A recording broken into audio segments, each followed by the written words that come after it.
On today's episode, we're going to talk about the NBA Draft Combine, NHL hockey. No, the heck we're not. We're talking NBA Finals preview, baby. Let's do it.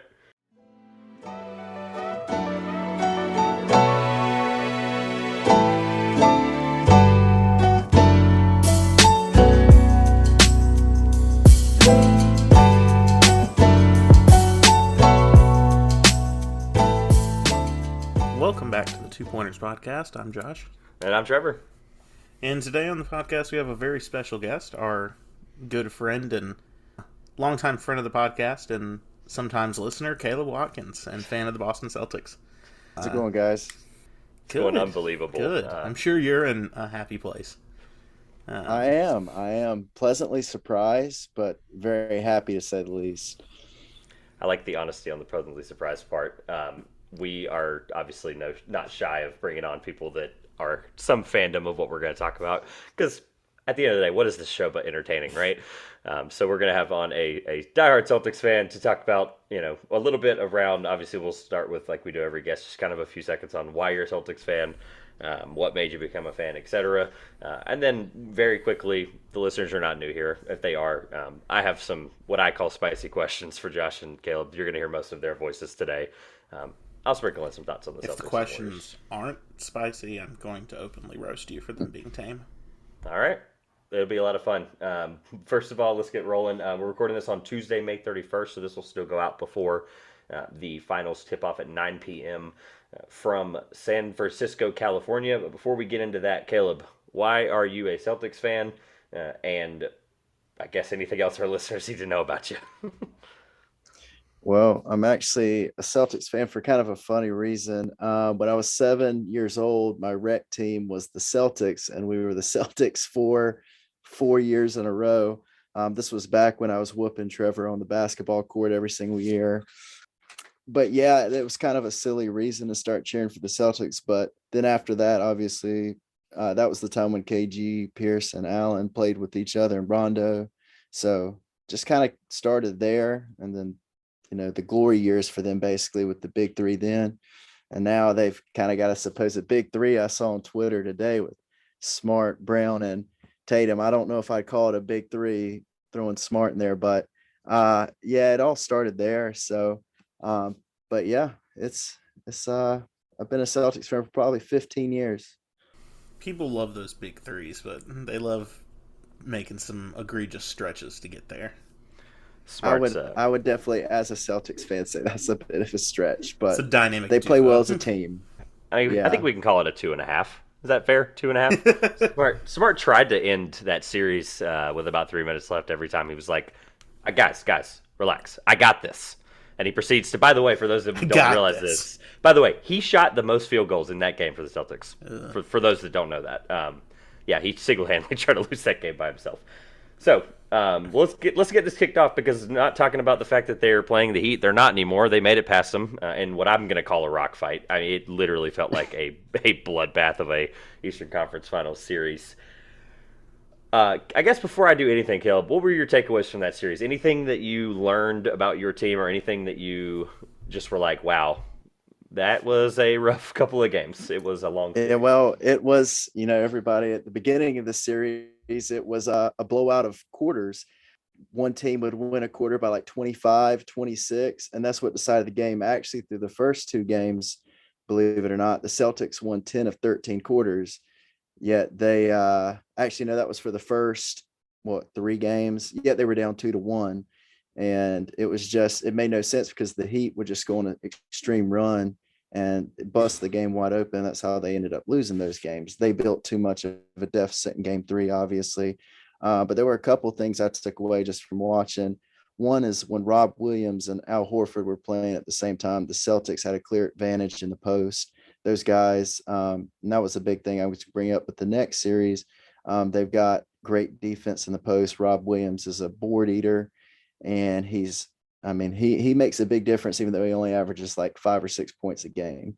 And then one of the most underrated trade deadline acquisitions, Derek White. I think Derek White is a phenomenal asset for the Celtics, and he came up really big because they won the game 2 when Smart was out. He stepped in and had a great game. And those are just like guys that don't typically get talked about that really stood out to me as big reasons why they won that last series. All right, Josh, I'm going to start with you for the first question because I think it ties right into what he said. The Celtics have to do blank really well, like absolutely got to be the best thing that they do in order to win this series. Defend the three. I didn't think you would be that simple, so I hope Caleb has a more in-depth answer. Defend the three. Caleb, what about you? Dominate the glass and not turn the ball over. Win the turnover margin. Both teams are kind of known for turning the ball over. Hold on to the ball and dominate the glass. Yeah, I believe that turnover number. I saw it the other day. I believe actually they're both bottom four in this playoffs in turnover margin. So, look, it happens when you have a relatively young team. Looks a little worse, I will say, on Boston, considering Golden State is much more the run and gun pace of play, which is going to leave yourself open to more turnovers. Yeah. It looks a little worse on Boston having that with not having quite the same pace that Golden State plays with. I will say it's really. I'll bring this up now versus when we talk about the Warriors in a minute. We'll kind of go 1-2 here and make some predictions. But fun fact for those either of you or those that might not know this: the Celtics are the only team in the league with a winning record against the Warriors since Steve Kerr took over as coach via Kurt Goldsberry. So if you're hopeful of anything, wow. I saw that stat and immediately was like, scribble. Write that down. Like, I got to get that down. I got to remember that because after game 1 or after game 2, when it might be 1-1 or 2-0 Warriors, we can't panic because I think people need to understand that like the Celtics team has a lot of great things that can match up against them. Those were some different Celtics teams through the years. They were, and I think those were worse too. I would try. There were some cases where they might have been worse. So I use the worse as go ahead, Josh. I was just gonna say. I mean, there's been like 3 different Celtics teams that have gone to the Eastern Conference Finals. So I don't know how much we can say worse necessarily. Yeah, that's true. But this is the one that got over the hump. We would say that this one above average on. I think they have the best pieces to be able to match up with the Warriors. I say worse because the other question I wanted to really attack, blank, is something about Boston that makes you nervous for this series, Caleb. The ability to go cold. They're a very streaky team. The Warriors have a better offense. I think everybody knows that. When the Celtics have gone cold, you saw quarter 1 of game 3 against the Heat. They couldn't make anything. When they go cold, it's pretty bad. And outside of Brown and Tatum, they've got guys that can obviously score out there, but nobody's great scorers outside of those two. Smart can throw up 20 shots and make 3. Rob Williams is not a scorer. Al Horford is very consistent, but he's not going to put up a lot of shots. So if Tatum gets shut down by, say, Draymond Green, they're in trouble. Josh, I'm curious your answer because I think you know mine. I'm not sure what yours is. If Jaylen Brown dribbles the ball more than 15 times in the game, okay. If the Warriors pressure Jaylen Brown in any way, they're in trouble. I would honestly go with discipline. The thing that bothered me the most about Boston is, like Caleb said, how much they would get down so quickly against Miami. And they would kind of just take their foot off the gas and kind of give up a little bit. Against a team like Golden State, where a minute and a half could pass and it could result in 4 threes from a combined Steph Curry and Klay Thompson, and suddenly the game has swung 12 points, you're going to need to have the veteran discipline from Smart and Horford to get these guys to buckle in and keep grinding because it can get out of hand a lot quicker than it did against Miami. So something I want to bring up now before people, and I say people, not just us, but I think the media is going to start talking about this maybe late Wednesday, early Thursday when the storylines start to kind of slow down a little bit right before Thursday's tip. Everyone knows the name, at least everyone who follows the NBA in the last 10 years. If I say the name Scott Foster, I think we all would either chuckle or maybe frown, depending on who you ask, right? The name Scott Foster rings a bell. For those who don't know who Scott Foster is, he is a lead NBA official. So obviously the Warriors are very famous and have some calls go their way when they're in, I would say, Oracle. It's now Chasen or whatever, right? Scott Foster's been around for a lot of those games in that run, right? They've had a lot of great things go their way on the officiating side of things. I want to bring this up, though, for Scott Foster's piece. The Celtics are 12-0 this year, regular season and postseason, when Scott Foster is the lead official. So, if you're the Celtics, you gotta hope Scott Foster is at every single one of these games. Statistically, he will not be. But I just thought it was very interesting with two teams that, try to get the officiating battle, right? You have Steve Kerr, he's a veteran coach. Obviously, if you can have the officiating battle when you're at home, it's going to happen, right? But I just thought, again, interesting point that Scott Foster is now 12-0 for the Celtics this regular season and postseason. Josh, you care to comment on that, Mr. Scott Foster? To be fair, on average, the majority of teams win the at home referee battle at home. At home, it's a thing. I know it's a thing. Scott Foster has become a meme, but if you look at his calls, he's actually right more of the time than most NBA officials, as graded by the NBA. So I think it's just kind of a totally fine. I just wanted to make it a point to the Scott Foster memers. I wanted that point to be brought up. Right, more times than not. More times than other guys. So before I ask this isn't Angel Hernandez we're talking about. Yeah, right. Do you get that joke? I think I do. I hope I do. I hope I do. I'm not convinced you do. Someone listening will get it. So one thing I think that's important to know too, Caleb, is just understanding that the Celtics have 7 road wins this playoffs, right? Obviously, the first round against the Nets, that series went about as good as it could have, but they got wins when they needed against the Bucks in those elimination games, and they obviously won in Miami twice to get that series out and going on to the finals. The last question I had for you too: the Celtics win this series if Tatum averages blank points per game. Enough. You want to go first? Enough. Enough. No player wins by themselves, so yeah, he's going to have to be the leading scorer, but Golden State can score 140 in any given game, so I'm not going to give you a number that Tatum has to put up. What's a testament to the golden point Caleb brought up earlier is like he's going to have to just take over and be this alpha dog leader. So it's just a testament to that point. If I had to throw a number out there, I would just say 25, which actually seems pretty modest in this kind of series. Right. I would say the more important number is, can the Celtics hold the Warriors below triple digits, which is near impossible, but can they really slow the game down? Can be done, but it can be done. The Celtics are not going to win a battle to 115. They're going to have to keep it lower scoring to win. Yeah. Plain and simple. We're going to hold it there because we obviously don't want to make a prediction on a series that's not fully talked about. On the Warriors sides of things, so Josh, I'll start with you. Who is the Warriors' X factor if they win this series? Poole. That's not named. Okay, I was going to say not named Steph Curry, Klay Thompson, or Draymond Green. You already probably took that into account. So. Yeah. Jordan Poole, tell me why. And he has been already, right? If I'm going beyond the Jordan Poole's probably the most common answer. I mean, he's the best player on the team after Stephen Curry, Klay Thompson right now. If we're going for a name that's not one of those, I'd say Kevon Looney because his impact is probably underestimated.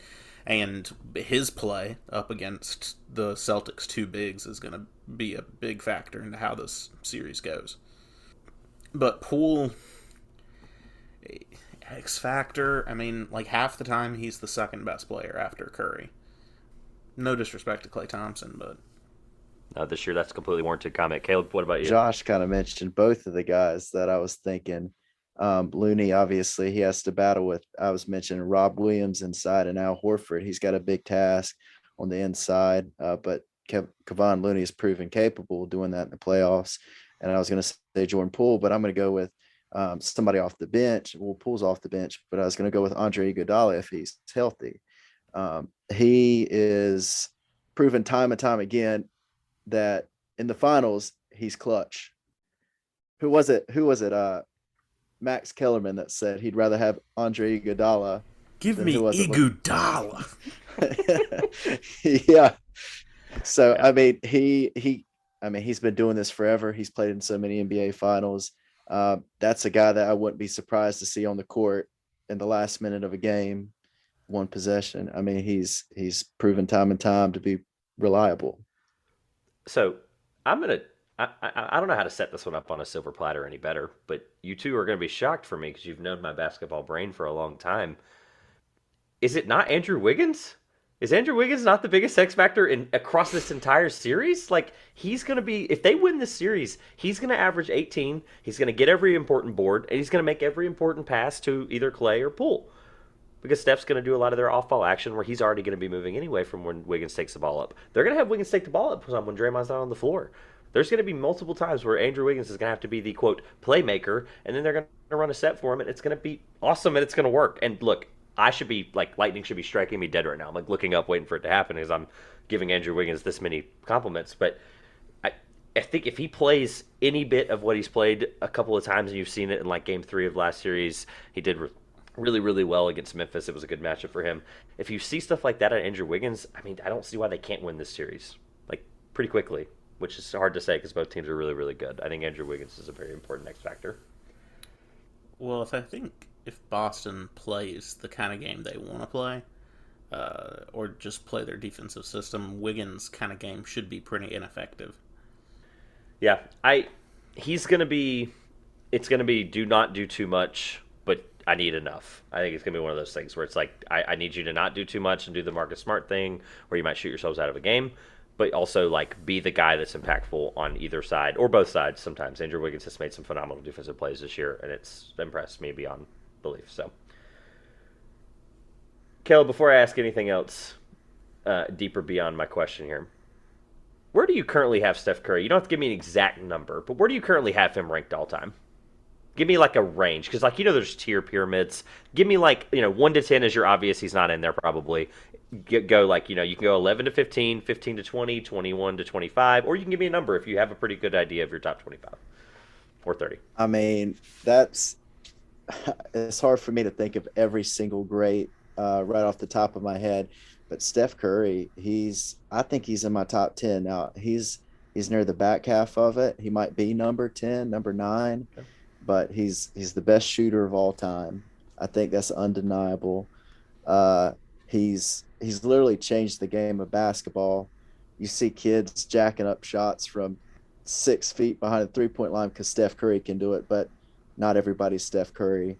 And he's won several finals, and he has the chance to do it again. This will be the 4th, right? Yeah. Your answer was going to dictate how I asked this next part of the question. So before I go any further, Josh, don't have to give me an exact number once again. You can give me a range. Josh, where do you have him in comparison? I don't know. I'm teeing this up for a reason, so I do want an answer.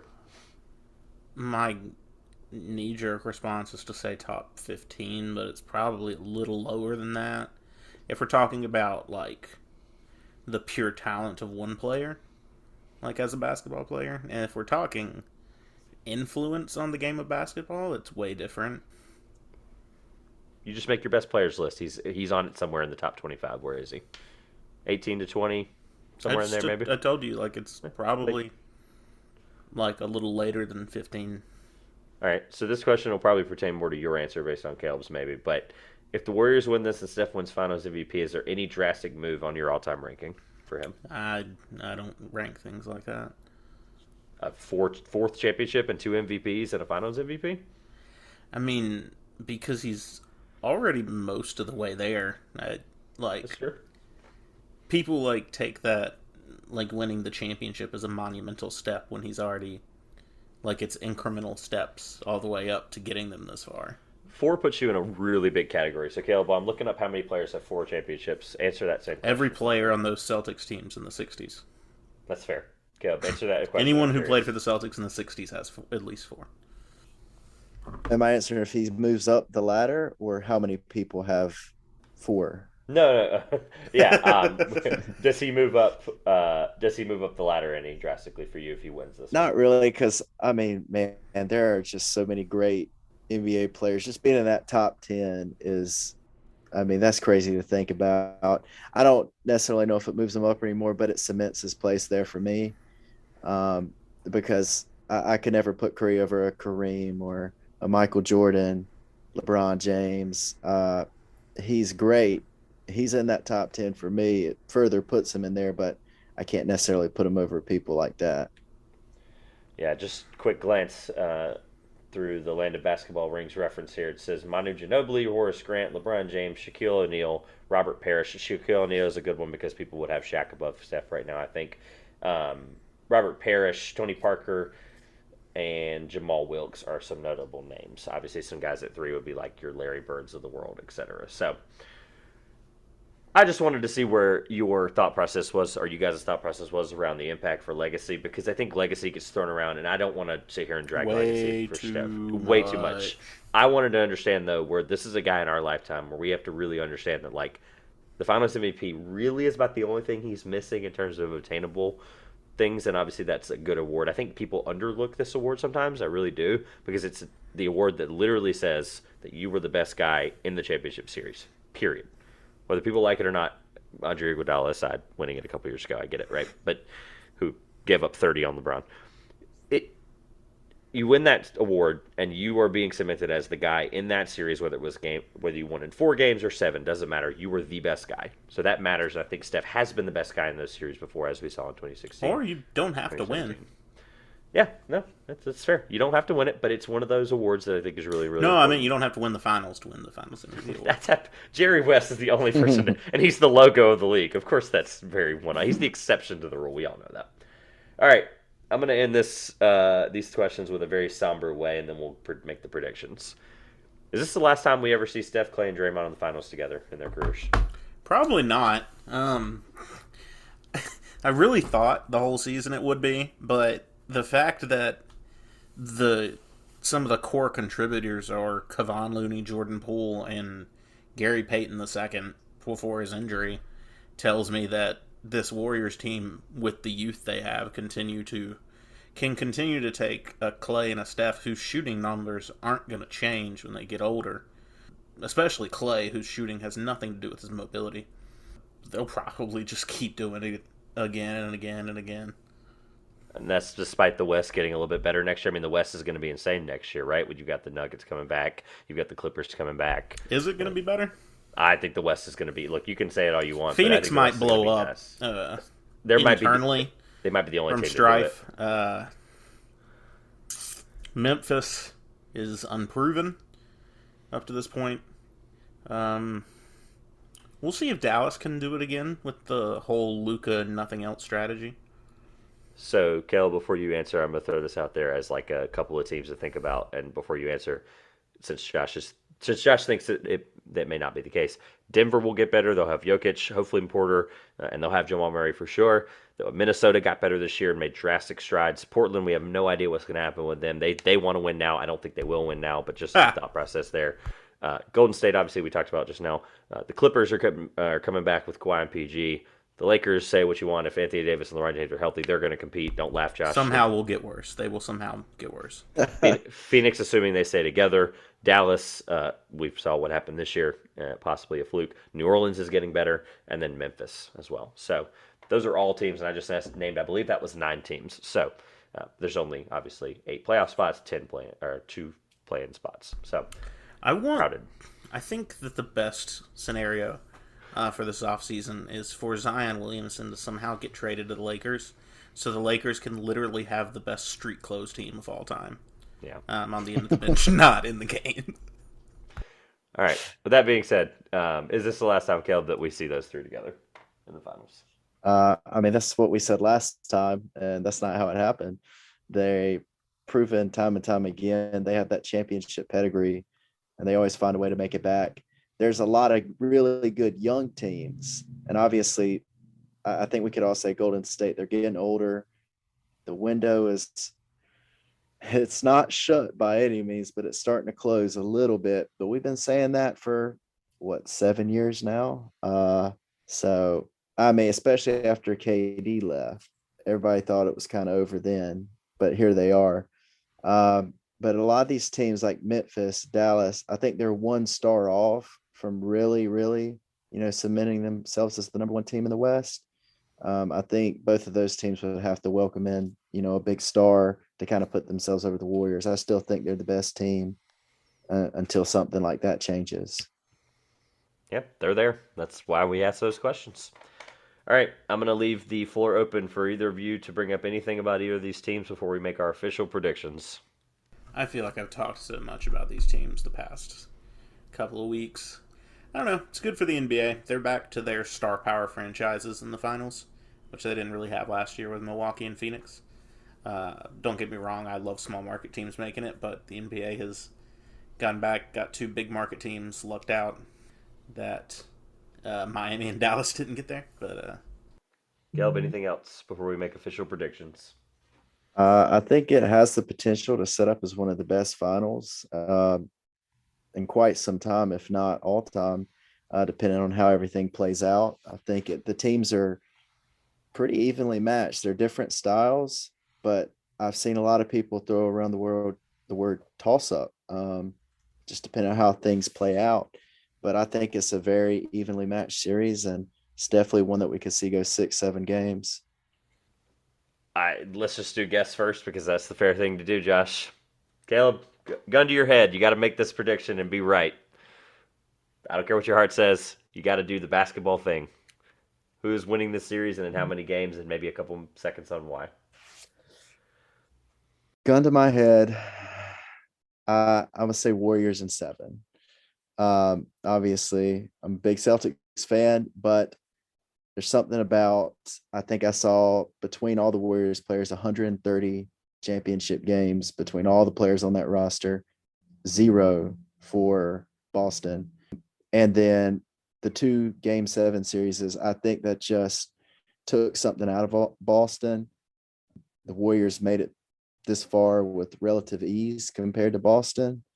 And I think that's going to play a factor. I think Warriors in 7.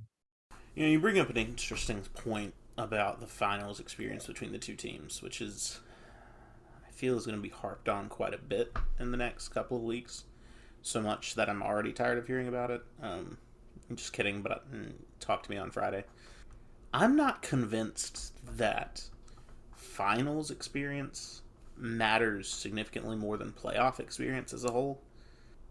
I don't fully believe that the NBA Finals are somehow going to be more intense than the Eastern Conference Finals were for the Celtics. I just don't believe that that's necessarily going to take this massive jump. Especially with a team like Miami that, frankly, is the word intense if it were an NBA team. I have to stick with what I see on the court and what I see on paper from a statistical standpoint, which is that I think Boston has a slight edge because of its supremely better defense. I think they can match up on their best day with Golden State's offense, but Golden State's defense doesn't hold a candle to where Boston's is. And I think in 7 games, because I think it will be razor thin, especially in Golden State, I expect Golden State to win all of theirs at home. I don't think they're going to win one in Boston, but I'd say the Celtics in 7. I believe they have still not lost at home, or did Dallas win? No, Dallas won the one at home, so it didn't matter. It was a gentleman's sweep. So I believe the Warriors haven't lost this playoffs at home. But I brought up the road discrepancy with the Celtics. I think it is important. The Celtics can win games on the road, and I think that's very important. Before I say anything else, I am going to push back a little bit on the finals experience thing, only because when it's this big of a disparity, and Caleb mentioned if that number is even remotely close, it's 147-0. No, I get it. The Eastern Conference Final, I would say normally. Now, any other sport, I would probably push back even more because, like, the Super Bowl is obvious because of the longer halftime, etc. We can all agree that the Super Bowl is different than the other playoff games. In the NBA, though, like, yes, it may not be a disparaging difference, but you can honestly not tell me that Steph Curry, Klay Thompson, Draymond Green don't have an advantage against Jaylen Brown, Marcus Smart, and Jason Tatum from a standpoint of they've been there together, they've played together longer, and they've been in the finals together when it matters. They've won playoff games when it matters together more. To me, that is impactful because those guys. Oh, that together. Sure. I was talking about the specific finals thing, like still more games together. The idea of the biggest place. Stage, or like the fact that stat is inflated by Iguodala, who's not going to play in this series. He is. He actually will be playing in the series. That's the craziest part. Who's not going to make an impact in the series? It's supposed to. The whole that was my finals thing. Sorry, the whole finals thing just doesn't make this Celtics team. A lot of these players. This was the 3rd time they've gotten to the Eastern Conference Finals. They are not like some first time around the block team. Yeah. They have been there. Tatum has been there basically his whole career. They haven't hit that title yet, but And look, there's examples. You can pull examples in NBA history. I mean, like when LeBron won his first title, he had made it, 2 or 3 times, but then he played teams that had never been there. But that didn't really matter because he's LeBron at that point. At the peak of his powers. You had Steph when they made it the first time. I think they won their first appearance there, so it didn't really matter. Obviously, there's examples. I'm sure on the other side when you go back further. I know the Celtics with Bird a couple of times lost a couple that they shouldn't have against the Lakers and vice versa. There was a couple of back and forths there. Jordan only ever won when he got into the finals.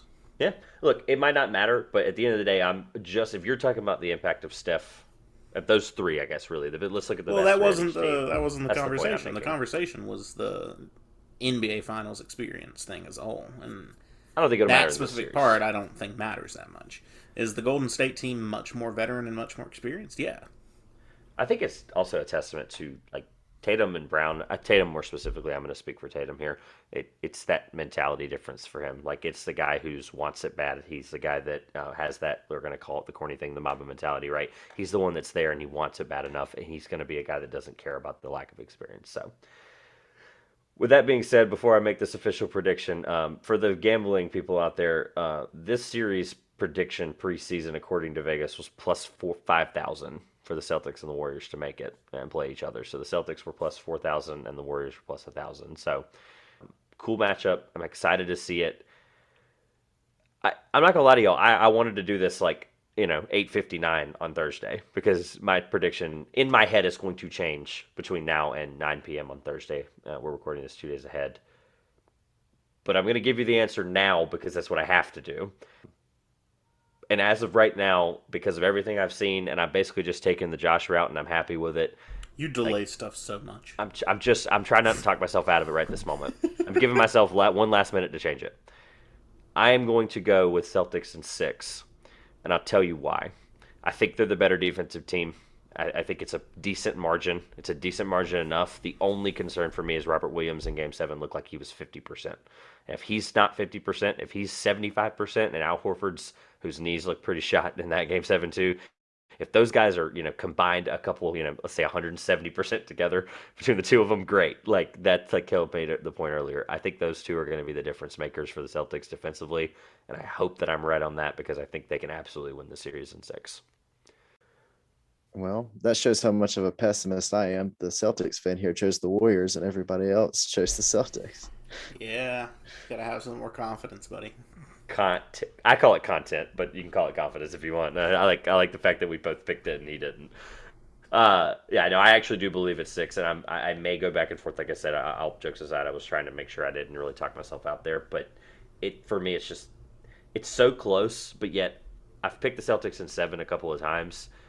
But yet, I just feel like they're going to win a couple of these games. Like I think they're going to win like Game 2 in San Francisco, and we're going to be like, wow, they won that pretty convincingly. All they've got to do is, because they've been really bad at home these playoffs a couple of times. Like, they really have. Some of these quarters, like you were talking about, like they just had these runs where you're like, it's just, Boston's energy is awesome in the Garden, don't get me wrong, but they've had a couple of poop showings, and I hope that is what turns them around right here. So. All right, guest is going to stick around for this. Are we ready to talk about the new segment as of last week? The what would Josh, Trevor, and now Caleb do if we were the Sacramento Kings GM/owner? So Josh, without further ado, take it away. So to explain this to our guest and the listeners that didn't listen last week, first, go listen to the last podcast. Secondly, Josh went on a bit of a rant. I don't know, I'm talking about myself in third person.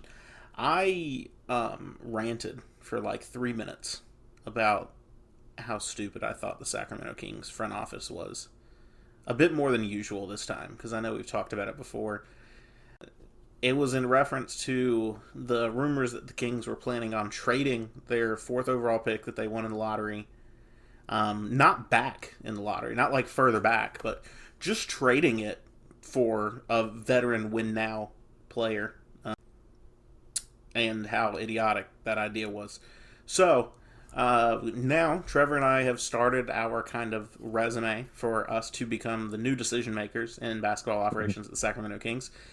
Because, for once, and I don't want to be arrogant and sound like I know better than people that are running a basketball team, but I can be confident in knowing that I can not mess it up as poorly as the Sacramento Kings have thus far. So, this week's question comes from a different rumor that was also surrounding the Kings' fourth pick, but it's a very different possibility. The rumor came out this last week that the Sacramento Kings had been in discussions with the Oklahoma City Thunder about a trade for the number 2 pick. A potential swapping, I guess, between the number 2 overall and the number 4 overall. So this week we're going to talk about what the best decision is for the Kings to do with the 4th pick. Is it a good idea to trade with the Thunder? And if they pick where they take.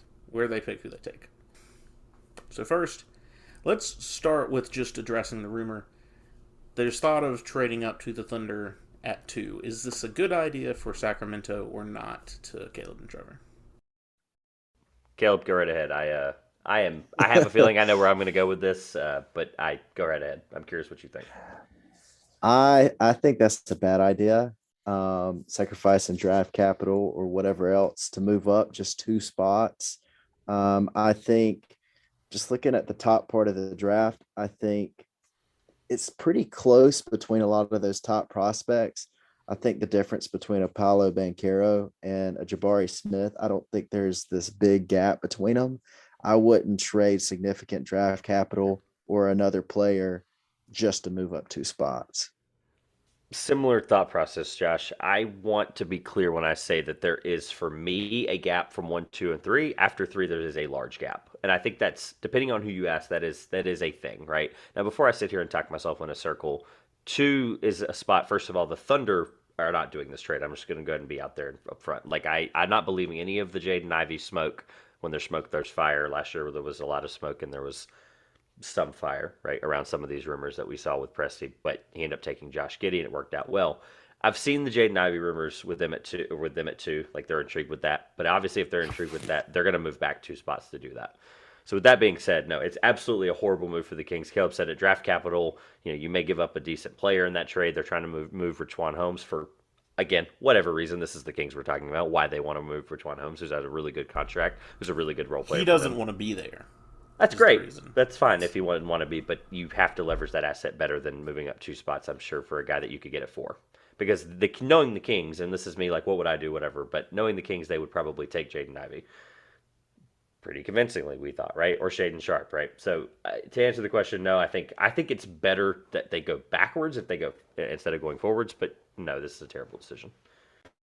Yeah, I'm going to go with, I was interested at first because, to me, in the way that it's been mocked out, it looks like Orlando's in love with Jabari Smith. Which, how could you not be? Great prospect, right? But we've kind of agreed, Trevor, that the best prospect in this draft is Chet Holmgren. And that the chance for Sacramento would be to get the potential best player. But I am going to agree with you guys in that I wouldn't go for this, specifically because of who they would be trading with. Considering how big an asset taking Chet Holmgren could be for a team like Oklahoma City, it would honestly take like a bounty from Sacramento to get that move up 2 spots. And I imagine Sam Presti just getting away with highway robbery with Sacramento if this went through. So I agree with you guys. I don't think it's a good pick to go up. Would they get a better player? Sure. I think if they could manage to do a just Richaun Holmes in the 4 for the number 2, I'd say go for it, because Holmes doesn't want to play for them. Not a shot that happens. Presti's going to ask for at least no. He's not doing anything for players. That's the whole thing. It's all capital.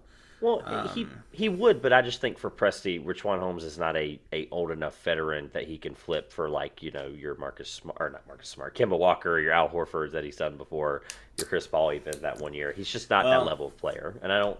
That's not the idea. Wouldn't be a guy to flip. All those contracts Presti took on was doing the other team a favor by taking that contract on. Yeah, and then taking a draft Holmes would be a get him into your core, because at some point you have to actually build a team. But this isn't a Thunder podcast segment. I want to throw this at you, Josh, specifically, because I'm curious. I want to understand where draft trades, like people who are maybe new to the NBA and don't understand draft trades and stuff, they need to understand how relatively rare they are in terms of teams moving in the top 4. Now, it does happen. I'm not saying it doesn't. What I'm saying happens is typically a team from, let's say top 4 is set right this year. Right? We know that. Got it. It's that 5 to 14 range where you're going to see some of that fun stuff. Yeah. Hypothetically, who's more likely to move the Kings the other direction? Is it Portland or is it like a New Orleans or a Washington? I'll give you those 3. Who's the most likely to move the Kings? Because I think the best move would be for them to go the other direction because the Kings need players, they need assets, they need winning pieces. And I think more than one of those things can happen with that move. I'd say probably in New Orleans if you're looking for a win-now team that's trying to get that piece to get moving. I like their situation much better than Portland or Washington. Caleb, same thing. If the Kings move back, is it better for Portland, New Orleans, or Washington? I was going to go with New Orleans as well, because I do, just like Josh said, you saw it in this playoffs, just a little bit of a sneak peek. They've got some really young talent, and adding another, key piece in there with those guys and Zion coming back. He didn't play a single minute this year. That's a team that could easily contend for top 4 in the West next year. Yeah, I was bullish on that for a couple weeks, and I didn't believe it either until I absolutely couldn't anymore. So I will say one last team that I think is interesting for the Kings, Josh, that we obviously can never roll out with any chaos because we could obviously do this segment with this team as well. You probably know who I'm referring to. It's the New York Knicks. And the reason I say that is because as of today, the same rumors floating around, this is the time of year for those, the Jazz and the Knicks supposedly will not be doing any business circled around Donovan Mitchell. So what the Knicks may do to keep their cap space as full as possible, like they want Why to. did the Knicks think they were going to get Donovan Mitchell? If the Jazz blow it up, the Knicks think first of all, the Knicks think they can get everybody. You should know that by now, right? Like, remember that. Right. Second of all, it's the rumors around the fact that they obviously, if they're going to have a backup plan, if he was the main plan or the free agency was the main plan, they obviously have the draft capital with 11. They've got some young pieces they can move around. What's to say they don't think that Jaden Ivey could be the guy at 4 or Shaden Sharp nonetheless, right? At 11 right now, they're not in a position to be taking guys that are big swings, right? They want to need guys that win now. Do the Knicks have good enough young pieces to be making that move? They could move it quickly. They could move a Mitchell Robertson who's going to be a free agent. Well, let's go. They've ruled out Barrett and Quickly as I'm not the front office has ruled them out as Barrett and Quickly are core pieces that they aren't going to move. I'll rule out Barrett, but I'm never going to rule out anything outside of him. They want to move Randall. I'm just saying what the reports are from the Knicks front office. The other thing too, they want to move Randall. The Randall's obviously the only thing. I mean, maybe Randall could be could be something of interest to the Kings because he could be a win now player, but. Who they want? Remember we talked about that. They want a win now player. You're forgetting that they already have a power forward. So that's great. The Kings can play him at center and be Kings. It doesn't matter. Like, they're not going to go for a Randall. After that, it's like, what do you trade for Obi Toppin? Yep. There's nothing the Knicks can put together that isn't Quickly or Barrett related to move up, and they're not going to do either of those. Maybe a Mitchell Robinson, but he's a free agent. So yeah, it would be a sign and trade, obviously. I'm not ruling out anything with them. I'm just saying from the fact that they're at 11, they're kicking and screaming that they're at 11 and they have Julius Randle on the books. So they obviously are going to want to do something centered around those two. It's just a matter of where, especially since as of today, supposedly Donovan Mitchell's out. So that was a good question. What is the best case scenario for the Kings on draft night? What is the best thing they can do in their situation? Caleb. I'm going to say stay put and hope that Oklahoma City gets antsy and they love Jaden Ivey as much as some people are saying, and that one of those top 3 guys falls to them at 4. We've seen it happen a couple times. If they could get they're not going to get Holmgren, but if they could get Smith or Banchero, I'm sure they'll be extremely happy on draft night. Yeah, I don't anticipate OKC making that colossal mistake, but I mean, hey, maybe. I think sticking where they're at is the best idea. Trevor and I talked about Shaden Sharp being a franchise changer for Sacramento last week, and I think it's one of those where you hold pat. You don't have a shooting guard in your frame. I mean, like the shooting guards for the team, they have DiVincenzo as an RFA, and they have Justin Holiday. Tough pickings. That's what it looks like right now for the. Because I went and reviewed over the Kings roster before coming in to see what they have. At the 2 spot, it's an RFA DiVincenzo, and Justin Holiday is on contract for next season. Outside of that, there's nothing else in the 2 guard room. The only one guard is De'Aaron Fox, who may or may not want to play in Sacramento going forward. Or Davion Mitchell's the other. Yeah, who's not really a true traditional one. What do I think the Kings do in the most Kings fashion? And then I'll answer your Keegan question. Murray. This is 2 weeks in a row where we're on the same page. Yeah. It's the most Keegan Murray thing right here. That's what I said off the cuff on draft lottery night. It's part of what inspires this podcast. Is I was like, Keegan Murray at 4 feels like a very Kings move to make.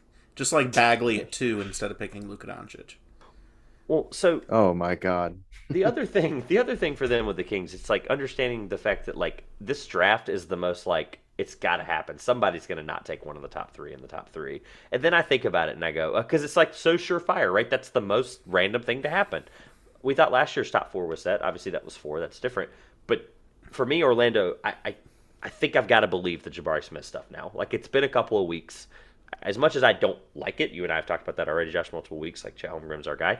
But Jabari Smith at 1, I've got to believe, right? Let's just say it goes Chet, whatever. Oklahoma City takes Jabari. It's one of those 2 guys for both those teams, right? Yep. That's how the 1-2's happening.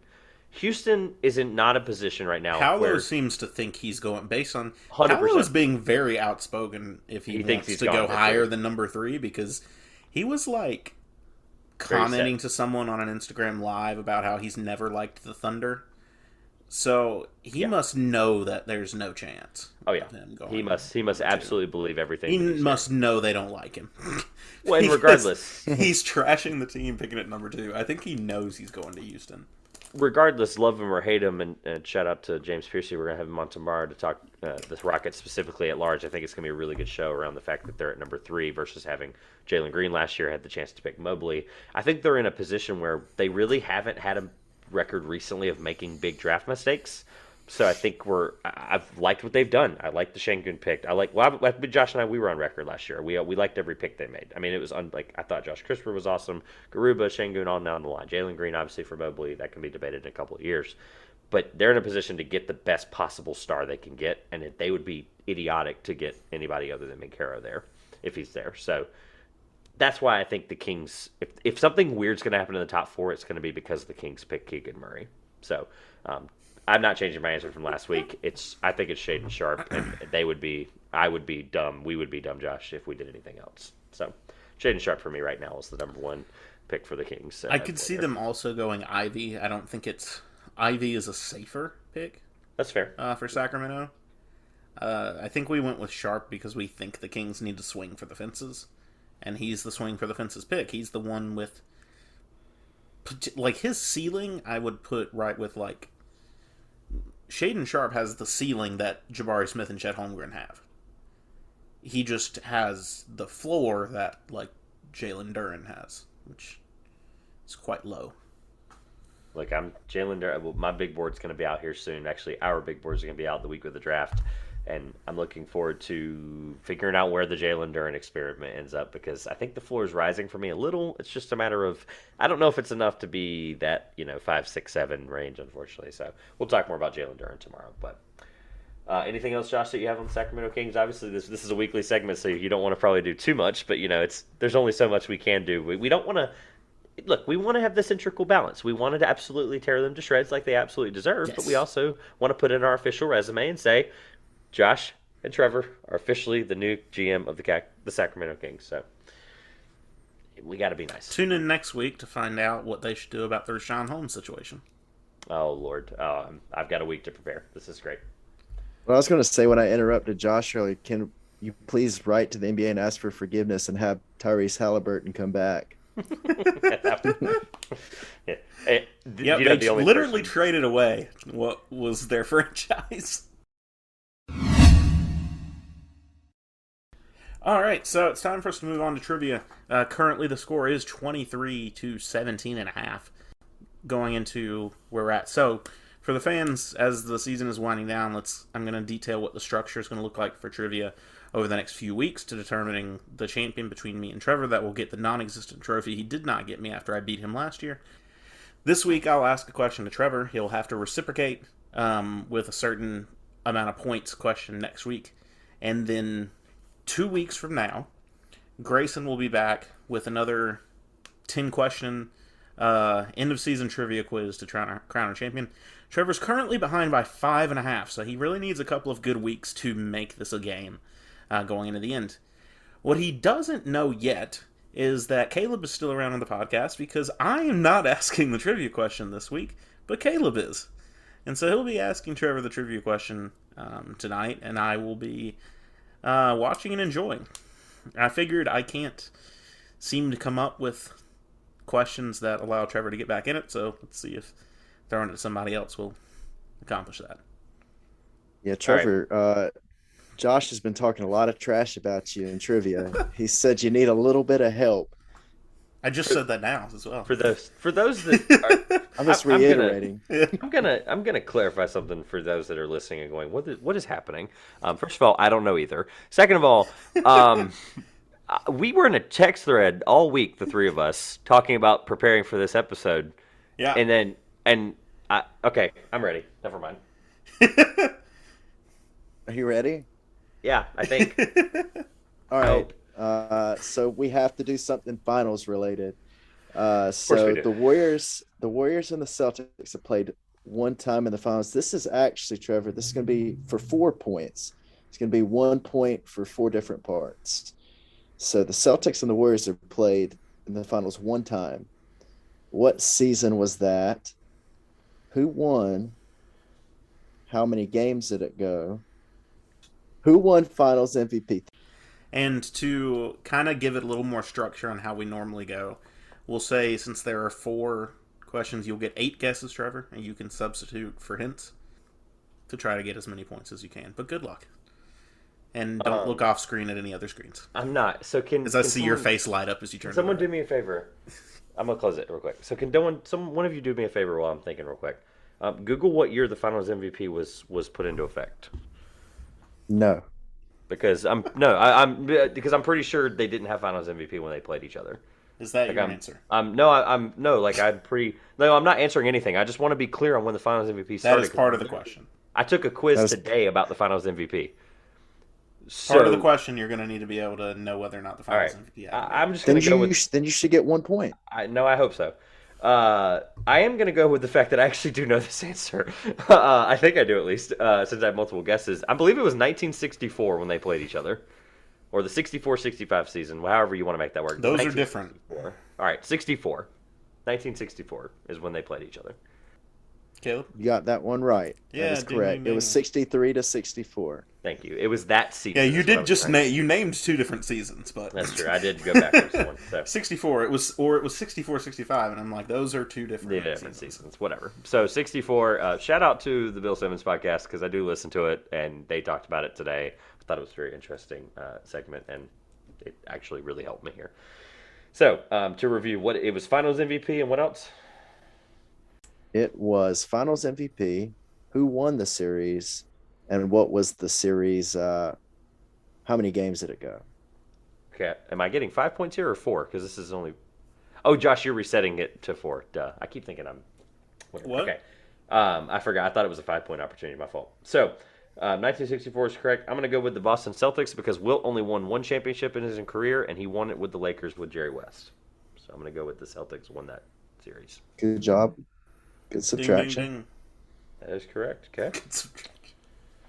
Process of elimination is what I call it. I was hoping that you would throw a couple things otherwise though in there about the series. Darn. Okay. So the year, who won it, how many games, and then the Finals MVP. How many games is a literal crapshoot, and I kind of hate that because I almost don't care. I might as well just try to get who gets it because I know 4 players in that series that absolutely should have won or could have won in Finals MVP. So, and it was probably a Celtic, obviously. So, Bill Russell never won a Finals MVP. That's the problem with the 1964 thing. I don't think the Finals MVP was a thing because they named it after him. I'm pretty sure they started the Finals MVP in ~68, which is why I'm questioning the question. Is that your answer? No, because I feel like you're making me do that because that might be correct. So, how many games I'm going to start with because I have 6 more guesses and I feel confident. Possibly. God, would Russell have held Wilt to 6 games? I don't know. That's just tough. Okay. The safe answer would be 6 because Wilt is so good, so I'm going to go with 6 games. So I have 5 more guesses? Yep. All right. I'm going to go with it went 5 games. So I got 3 points, 5 games. I have, 4 guesses left? Yes, to get the finals MVP right. And, man, sometimes I need to stay off of NBA Sporkle. I'm pretty sure the finals MVP didn't exist, and I think this is a trick question. So I think I'm going 4 for 4 here, and you can give me my points, and I'm going home with my trophy. That's my final answer. The finals MVP didn't exist. It's named after Bill Russell. It started in 1968. Almost all of that is correct. It started in 1969. But, yeah, there was no finals MVP. Caleb got him back in it. Okay, he's only down by 1.5 points now. There you go. I'm going to take a victory lap for a second. Y'all can call that a hard question, and it was. Y'all can call that an easy question. Sorry. I think you get at least 2 points, but 4 is pretty good. There are some NBA fans sitting here right now, probably listening to this with their jaw on their desk because I just went 4 for 4 on 64. Boston was a safe guess, so that should have been a 1. That's great. Question. That's great. Josh, can we agree to give him 1 extra point if he can tell us how much? No, we cannot. Russell? No, we cannot. I've been throwing him too many softballs. I'm not giving him more. Hold on. I'm going to maintain my lead enough going into this. Okay, this is just out of curiosity. No, hold on. I have a half-point deficit. If I get it, it should be a half a point. No. All right, whatever. Go ahead. I'm curious. 4 for 4. No, so just out of curiosity, what their point totals were, what their points per game, Russell and Wilt.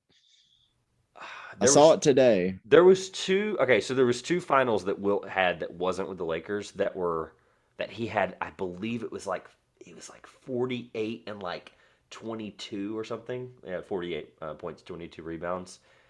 I don't know if this was one of them though, because I think he might have had that.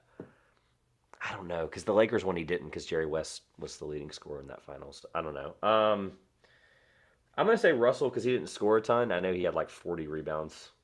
One finals, that might be the one because he obviously can out-rebound Wilt, believe it or not. He did it multiple times in his career. I'm just going to say Russell had 22, and I'm going to say Wilt had 39. Try 29 for Wilt, 11 points per game for Russell.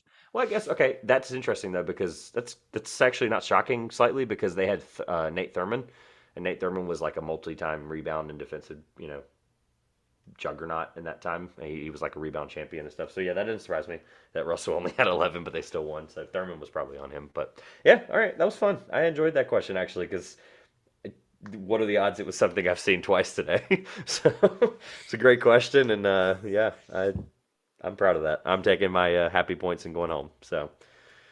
What is the score, Josh? I will say this, Bill Russell did not get out-rebounded in that series because his worst rebounding game was Game 4 when he grabbed 19 boards.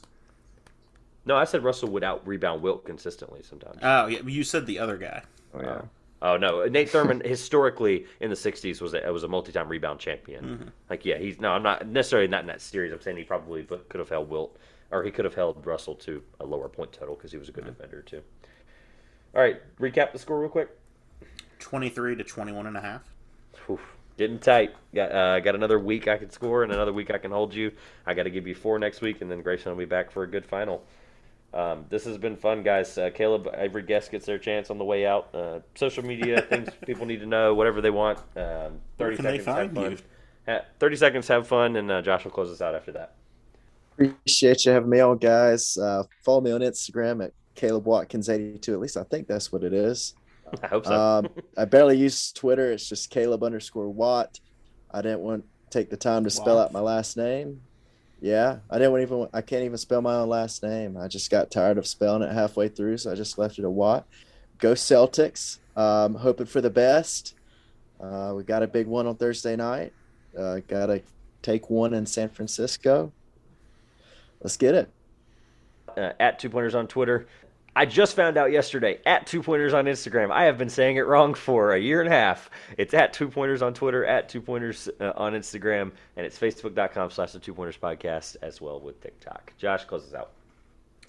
This has been the 2Pointers podcast. I'm Vladi Divac. And I'm the other guy. I can't remember now. Monty McNair, I think. Yes. And he's Caleb. We will see you next week.